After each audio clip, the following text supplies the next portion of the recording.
Kesepaduan nasional bermaksud penyatuan pelbagai kelompok yang mempunyai latar belakang sosial dan kebudayaan yang berbeza. Kesepaduan nasional memegang peranan penting dalam memastikan kestabilan, kemajuan dan keharmonian dalam sebuah negara yang berbilang kaum.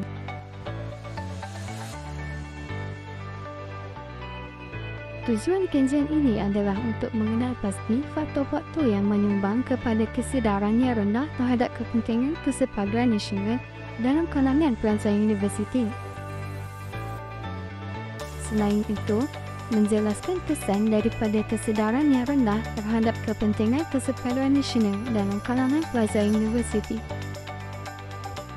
Seterusnya, membincangkan langkah-langkah yang boleh dilaksanakan untuk meningkatkan kesedaran pelajar terhadap kepentingan kesepaduan nasional. Topik utama perbincangan adalah diskriminasi dan isu perkauman dalam institusi pendidikan tinggi. Salah faham ini biasanya disebabkan oleh pemahaman yang tidak mendalam tentang peruntukan undang-undang dan kesan kenyataan politik yang menyalahgunakan tafsiran Perkara 153. Perkara salah faham ini menyebabkan ketegangan antara kaum dan ketidakadilan di kalangan pelajar bukan bumiputera dan menjejaskan usaha untuk memupuk perpaduan negara dan mengurangkan kepercayaan terhadap kerajaan dan institusi pendidikan.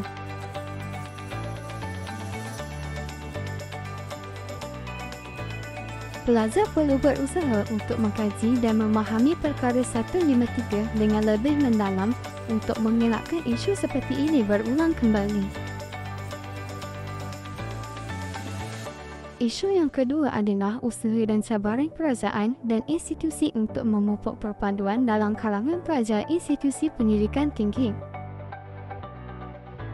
Faktor kesedaran yang rendah terhadap usaha kerajaan untuk memupuk perpaduan ialah kurangnya pendedahan pelbagai aktiviti tentang sejarah dan nilai perpaduan nasional dalam kurikulum universiti.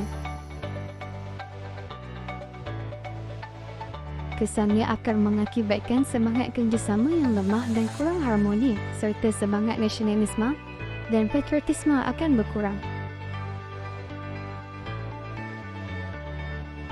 Langkah yang boleh diambil ialah pihak universiti perlu mengadakan lebih banyak aktiviti atau program yang membolehkan pelajar fokus dan menuntut ilmu tentang perpaduan nasionalisme serta melibatkan pelajar dari pelbagai latar belakang etnik. Yang terakhir, isu-isu hubungan sosial dan hubungan etnik di institusi pengajian tinggi.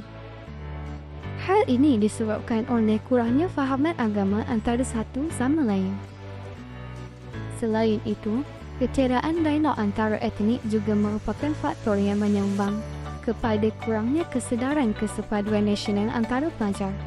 Dialog antara etnik dapat membantu pelajar memahami perbezaan dan kelainan seseorang dari segi etnik, agama dan budaya. Kesannya, isu polarisasi antara pelajar universiti masih wujud dan diamalkan oleh sesetengah pelajar.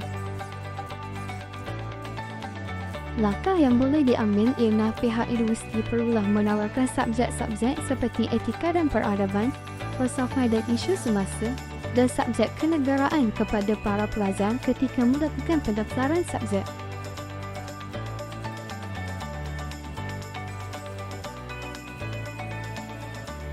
Kesimpulannya, kajian ini mengenal pasti faktor-faktor yang menyumbang kepada kesedaran rendah terhadap kepentingan kesepaduan nasional dalam kalangan pelajar universiti, termasuk pengaruh rakan sebaya, media sosial, persekitaran keluarga dan kandungan pendidikan. Kesedaran yang rendah ini mempunyai kesan negatif seperti prejudis, ketegangan antara kaum dan ketidakstabilan sosial yang boleh menghambat pembangunan negara. Dengan pendekatan yang holistik, kesedaran mengenai kepentingan kesepaduan nasional dapat ditingkatkan, menyumbang kepada keharmonian dan kestabilan sosial di Malaysia.